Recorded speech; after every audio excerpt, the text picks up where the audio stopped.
Hello administrators. I'm going to show you guys how to use your end of the purchase order manager system.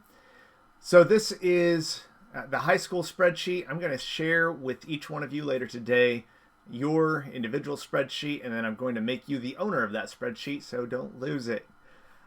This is what the main page looks like, and you can find it under PO Manager right down here. You can see that I've got a number of requests here. All of these are just samples that I've run through just testing the system. And the only one that hasn't yet been approved is this bottom one right here. So let me click on that. And that just pops up the purchase order. And I've got a couple of different options of what to do here. You know, if I look at this and I think this is not something that we need to order, I can click right here where it says return to requester with comments, and it asks for confirmation to make sure that you really do want to reject that purchase order. And then you'll enter in a message right here that you'd like to have emailed to the person who made this request.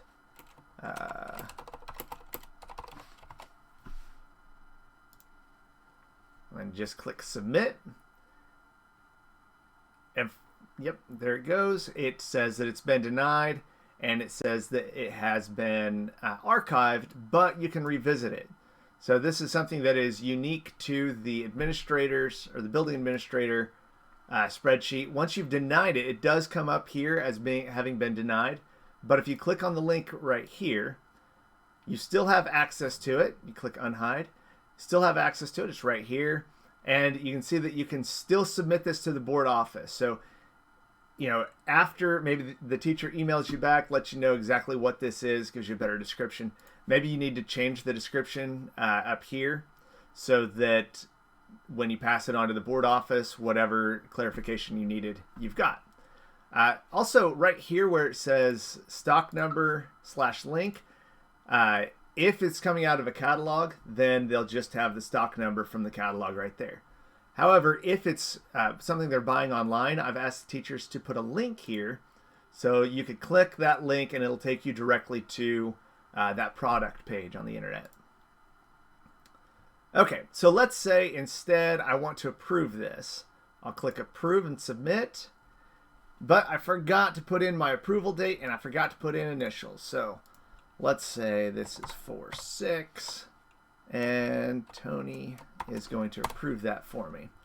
Notice that I hit enter after I typed in the initials here. If you don't do that, then it won't work. It'll still say that there's nothing there, because whenever you're editing a Google Sheet, you haven't actually made the edit until you leave the cell. So we've got to leave that cell to make the edit. All right, so I'll click approve and submit. And this is doing a few different things. It's creating a PDF. It's emailing that PDF to the district clerk, so to Pam, so that she can print it out, because they want to print out for the superintendent to look over before approval. It's also creating an archive for you. Okay, you can see that now this one is coming up as approved. And if I click on that link, I'll have to click unhide again. You can see that the purchase order is still here. I still have record of it, but there's no buttons down here because there's no longer any actions that I can take on this particular purchase order. All right, so I'm just going to click to hide that for now.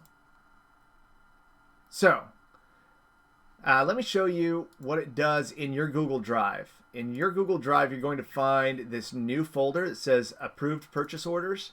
This is the second way that we're archiving this. So there's one archive that is on the spreadsheet itself, but there's also going to be an archive of everything you have approved in a PDF format here. And this one looks like 4/6.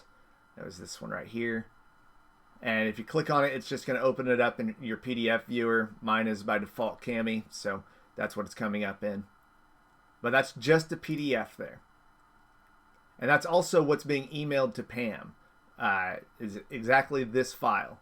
It's being emailed to her so that she can print it out. Okay, now there's one more thing in this PO manager that you guys need to be aware of, and it's under this right up here at the top. It will say PO menu. The only thing on that menu is Archive Spreadsheet. This is what you would want to do at the end of the year when you're done with all of these POs, so that they don't continue to cluster up the works. You'll click on Archive Spreadsheet, and what that's going to do, it even brings up a dialog here. It's going to ask you to make sure that you want to do this, because once you do this, you can no longer submit any of these POs. They're archived, they're locked in the past, all right? So this will copy everything from the spreadsheet to a copy in your archived PO managers folders. Then all the information from this PO will be cleared. Do you want to continue? I'm going to say yes. Clear this thing out before I send it to Tony. And it's running. It's going to run for a little while because it's got to save all of this data someplace else and then erase what's here. All right, so now it's been cleared out. So let's say now, when I think about it, I'm like, oh, I want to go back and see something that was ordered last year. If I go to the Archive PO Managers, look in that folder. Okay, and uh-oh. Oh, that's because that's the district office one. Well, anyway, it's not saving it in my folder because it's got the wrong folder. But it'll create that folder for you guys and save it for you in that Archive PO Managers folder. And you'll be able to open that in future years to look back on everything, specifically how it was ordered. So that is your PO manager. I'm going to make one more video. I've already made a video for teachers. I'm going to make one more video to send to Pam about how to use her end of it. If you guys have any questions at all, go ahead and let me know through email or just call me, whatever you need to do so that we can get this going. All right, I will see you later.